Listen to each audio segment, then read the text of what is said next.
It was nice that we kept things quiet to kick off a new work week, and for the kiddos, sorry you had to come back to school after spring break, but you were given a nice day at the very least with still quiet skies outside from Indigo Sky outside of Seneca, Missouri.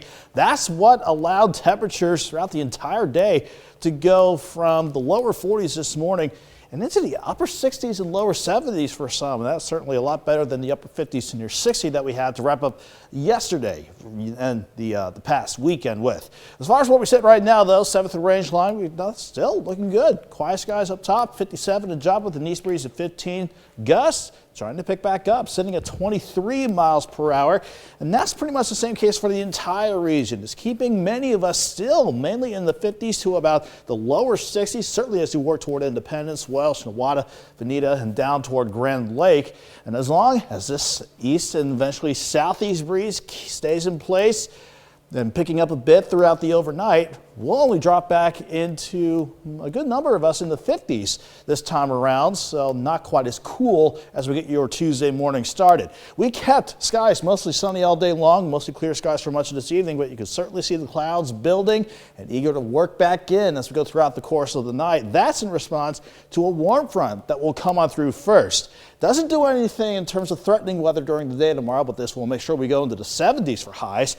But the cold front coming out of the western U.S. and the upper level low to go along with it, those will be the two features that will really ramp up our thunderstorm chances and even a severe threat. Granted, it's a low severe threat covering much of the area until you hit about Missouri 39 in our far eastern part of the viewing area. 9 o'clock Tuesday night until 5 a.m. Wednesday morning. That is when we'll focus on these thunderstorms because that will be the best shot for them to bring a threat for high wind, heavy rain, maybe some large hail. We're keeping the tornado threat pretty low, but that risk is there considering how these storms might want to set up and pass on through. Let's break that down for you now. Even though the cloud cover picks up throughout the course of the night, we have a layer of warm air aloft that will hold in place not just during the morning, but throughout much of the day. That warm air aloft means the clouds won't give way to any rain or storm, so we'll keep dry during much of the day. And that south wind is going to really warm us up. 53 in the morning, 68 by noon, and the high is 76. That's just around Joplin, but I would imagine the area south and west of Joplin, you'll go into the upper 70s, maybe the stray spot near 80. That can certainly be possible. Before we hit 9 o'clock Tuesday night, we see the scattered storms popping up. That certainly could be strong to severe as they get going. But notice how these storms work into the area by midnight and throughout early Wednesday morning. This is going to be mainly aligned with mainly wind being the big threat here, but within a couple spots of the line, we can't rule out some spin-up tornadoes, and then we're going to have to deal with continued rain chances throughout Wednesday. That could certainly add up between, let's say, ½ an inch on the low end to almost 2 inches. So if we don't see a lot of severe weather somehow, we're going to get quite a bit of rain out of this system.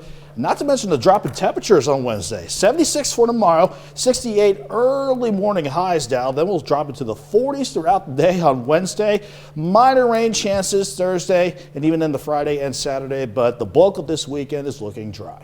In the meantime, it might be pretty soggy before then. Certainly for tomorrow night and Wednesday for sure. Thanks, Nick. Safe house.